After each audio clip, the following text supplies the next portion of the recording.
Channel को share कीजिए, subscribe कीजिए और बेल आइकन दबाना ना भूलें और देखिए खबर हर मिनट की। उल्हासनगर और अंबरनाथ विधानसभा क्षेत्र में कांग्रेस की परिवर्तन जन संवाद यात्रा महात्मा गांधी जी के सिद्धांतों के साथ कांग्रेस का नया अध्याय उल्हासनगर एवं अंबरनाथ में शुरू किया गया है। कांग्रेस के जिला अध्यक्ष रोहित साल्वे इन्होंने एक प्रेस कॉन्फ्रेंस में घोषणा की है कि उल्हासनगर और अंबरनाथ विधानसभा क्षेत्र में कांग्रेस कमेटी ने आगामी विधानसभा चुनाव को ध्यान में रखते हुए परिवर्तन संवाद यात्रा शुरू करने का निर्णय लिया है। यह यात्रा समाज के सभी वर्गों के बीच जाकर उनकी समस्या और आवश्यकताओं को समझने का एक महत्वपूर्ण प्रयास है। रोहित साल्वे इन्होंने बताया कि इस पहल का उद्देश्य महात्मा गांधी जी के 3 मूल सिद्धांत पर चले गए अहिंसा, निस्वार्थ और सत्य के प्रति अपने प्रतिबद्धता को प्रदर्शित करना है। इस यात्रा का उद्घाटन 2 अक्टूबर राष्ट्रपिता महात्मा गांधी इनके जयंती पर केक काटकर किया गया। कांग्रेस के सभी पदाधिकारी अलग अलग वार्डों में जाकर स्थानिक नागरिकों से संपर्क करेंगे, जन सामान्य की समस्या को जानकर उनकी समस्या दूर करने का प्रयत्न करेंगे। इस यात्रा में निस्वार्थ जन सेवा और महिलाओं की सुरक्षा जैसे मुद्दों पर ज्यादा से ज्यादा ध्यान दिया जाएगा। अस्पतालों के इमरजेंसी सेवाओं की कमी, शिक्षकों की उपलब्धता और अन्य सेवाओं की प्राथमिकता की जाएगी।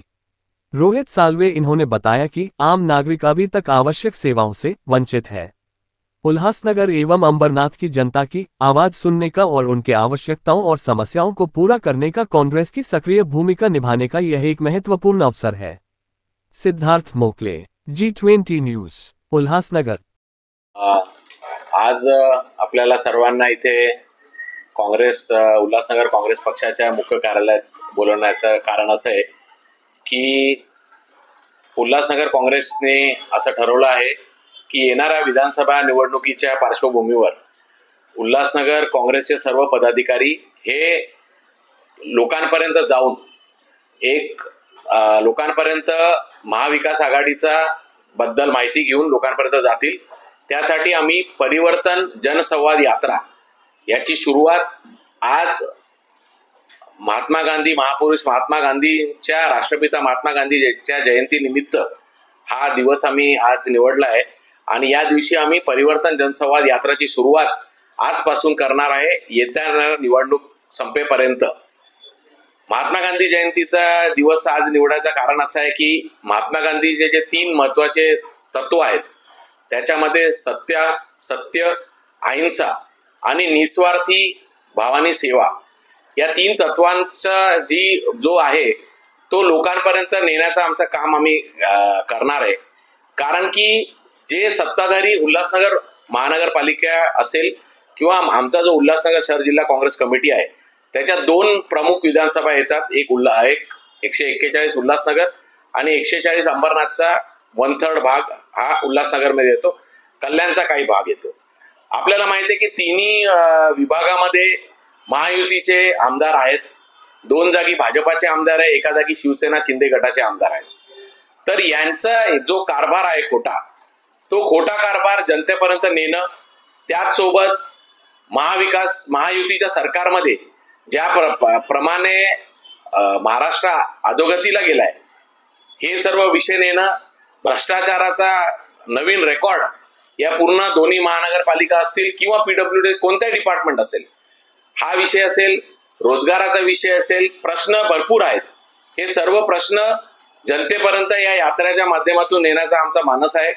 आणि जसं मी बोललो महात्मा गांधींचे जे 3 तत्व आहेत सत्य, म्हणून सत्य आम्ही लोकांसमोर नेणार आहे। हे जे खोटा आपला प्रचार करत आहे, एवढे कोटी रुपये आणले, एवढाचं काम झालं, याची सत्यता आम्ही नेणार कागदपत्रासकट। अहिंसा यासाठी म्हणलं कारण की आपल्याला माहित असेल की हा संपूर्ण एरिया कल्याण लोकसभेत येणारा, विशेषतः उल्हासनगर आणि अंबरनाथ इथे येणाऱ्या काळामध्ये हिंसाचार हा मोठ्या प्रमाणात म्हणजे लॉ अँड ऑर्डरचा मोठा इश्यू इथे झालेला आहे। सर्वात लॉ अँड ऑर्डर मध्ये वाईट परिस्थिती या सगळ्या क्षेत्रात आहे, म्हणून महिलांची सुरक्षेचा प्रश्न आहे, म्हणून अहिंसा हा विषय आम्ही त्याच्यात घेतलेला आहे। आणि निस्वार्थी जनसेवा आपल्याला माहिती आहे की कोणत्या प्रकारे ज्या राज्य सरकारचे इथे जे लोकप्रतिनिधी आहेत 5 वर्षापासून अंबरनाथमध्ये बॉडी नाही, 2.5 वर्षापासून उल्हासनगरमध्ये बॉडी नाही, त्यामुळे महानगरपालिकेचे पण सर्व जी जबाबदारी आहे ती राज्य सरकारची आहे आणि राज्य सरकार म्हणून त्यांचे जे प्रतिनिधी आहेत, मग दोन्ही आमदार असतील, तिन्ही आमदार असतील, त्यांची आहे.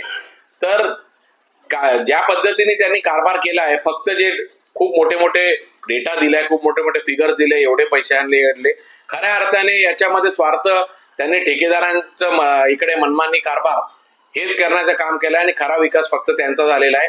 हे सर्व गोष्टी घेऊन आम्ही जनतेपर्यंत नेणार. जनतेमध्ये जाऊन 141 मध्ये पण उल्हासनगरचे आमचे जे आता इथे पदाधिकारी बसले आहेत ते 141च्या विभागामध्ये जास्त करून जातील आपापल्या विभागात.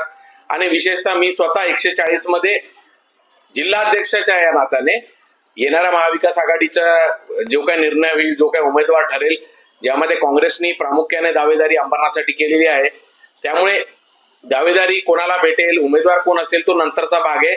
आम्ही असं ठरवलंय की वेळ न घालवता जनतेपर्यंत जाऊन यांचं खरं खोटं सर्व जनतेसमोर आणायचं, याच उद्दिष्टाने आपल्याला सर्वांना बोललेलं आहे. म्हणून आज आम्ही महात्मा गांधी जयंतीच्या निमित्ताने परिवर्तन जनसंवाद यात्रा आजपासून सुरू करणार. काँग्रेसने दावेदारी केली अंबरनाथच्या सीटसाठी, त्या ठिकाणी उभाटा सुद्धा ताकदीने लढण्याचा निर्णय घेणार आहे. तर मग तुम्ही युतीच्या बाहेर लढणार की युतीमध्येच लढणार?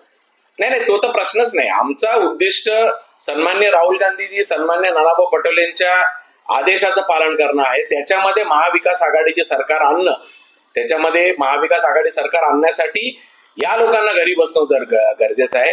मग उभाटाचा उमेदवार येईल किंवा काँग्रेसचा येईल किंवा इतर कोणताही जो आदेश पक्षाने देईल त्यासाठी प्रत्येक कार्यकर्ता काम करेल. मग 141 मध्ये राष्ट्रवादीचा उमेदवार येईल किंवा तिथे काँग्रेसचा येईल किंवा उभाटाचा येईल, विषय तो नाही. विषय हे आहे की आम्हाला सत्य हे लोकांपर्यंत घेऊन जायचंय, लोकांशी संवाद करायचा. म्हणून आम्ही संवाद त्याच्यासाठी म्हणत आहे की लोकांचे पण काय म्हणणं आहे ते ऐकून घ्यायचंय, तिथले नागरी प्रश्न काय, त्यांची अपेक्षा काय, हे सर्व जाणून घेण्यासाठी आम्ही त्या लोकांपर्यंत जातो. मागील विधानसभेत निवडणूक तुम्ही लढवली होती, तुम्हाला प्रतिसाद चांगला भेटला होता, तो पुन्हा दावा कायम स्वरूपाचा असणार आहे?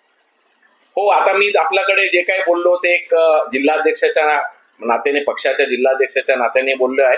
हा पण उमेदवारी म्हणून पण मागच्या वेळेस पण मी लढलेलो आहे, यावेळेस पण आम्ही उमेदवारी मागितलेली आहे. आणि उमेदवारी काँग्रेस पक्ष ही अंबरनाथची विधानसभेसाठी पूर्ण जोर आणि ताकद लावत आहे. त्यामुळे काँग्रेसला हे वाट्यात आले आणि मला ती संधी मिळाली, तर त्यामुळे संधी मला मिळाली तर अधिक उत्तम आहे. कारण की मी त्याच बहाने अंबरनाथच्या प्रत्येक वॉर्डामध्ये, प्रत्येक एरियामध्ये जाण्याचा मला म्हणजे या यात्रेच्या निमित्ताने लोकांपर्यंत जाण्याचा मौका मिळेल.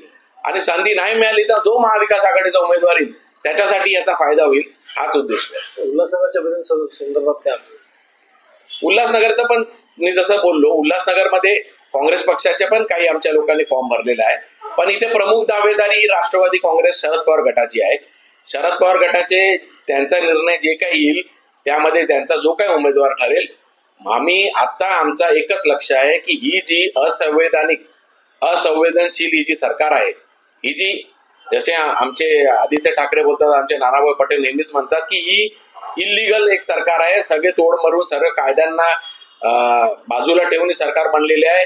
हिला घरी बसवायसाठी प्रत्येक कार्यकर्ता सज्ज व्हायसाठी या तयारीला लागला. यात्रा किती दिवसांपासून सुरू राहणार आहे? त्यामुळे प्रामुख्याने ही आता आज 2 ऑक्टोबर राष्ट्रपिता महात्मा गांधी जयंतीपासून निवडणूकच्या संपेपर्यंत, ज्या दिवशीपर्यंत निवडणूक संपणार तोपर्यंत प्रत्येक पदाधिकारी कार्यकर्ता आपापल्या एरियामध्ये आपापल्या वॉर्डनी आहे. आणि मी स्वतः व्यक्तिशः अंबरनाथ विधानसभेचं उल्हासनगर 4-5 नंबरचे जेवढे वॉर्ड आणि मग अंबरनाथचे जे काही वॉर्ड आहेत, वॉर्डनी आहे प्रत्येक जागी तिकडच्या नागरिकांना भेट असेल, तिकडचे महत्वाचे जे लोक असतील, सामाजिक चळवळीतले लोक असतील, आमच्या विचारधाराचे लोक असतील, त्या मानणारे लोक असतील, तिकडले धार्मिक स्थळ असतील, तिथले नागरी प्रश्न असतील, हे सर्व जाणून घेण्यासाठी आम्ही स्वतः फिरणार. डम्पिंगचा प्रश्न आहे तो अनेक दिवसांपासून प्रलंबित आहे अंबरनाथ विधानसभा मतदारसंघातला. तसेच रस्त्यांवरील खड्डे काय मुदत नाहीयेत, याबाबतीत आपलं काय होत आहे? बघा, अंबरनाथ विधानसभेचे वेगळे प्रश्न आहेत, उल्हासनगरचे आपले वेगळे प्रश्न आहेत. आणि अंबरनाथ विधानसभामध्ये 2 भाग आहे. आता त्या विधानसभेचं नाव अंबरनाथ विधानसभा आहे, तर तिकडचे आमदार फक्त अंबरनाथच बघतात, उल्हासनगर त्यांच्या कार्यक्षेत्रातच नाहीये. 15 वर्ष झाले त्या आमदारांना एक साधं कार्यालय ते 4 नंबर 5 नंबरच्या नागरिकांसाठी टाकू शकले नाहीये. आता नागरिक 4 नंबर 5 नंबरच्या एवढा लांब त्यांच्या कार्यालयात कुठे जाणार?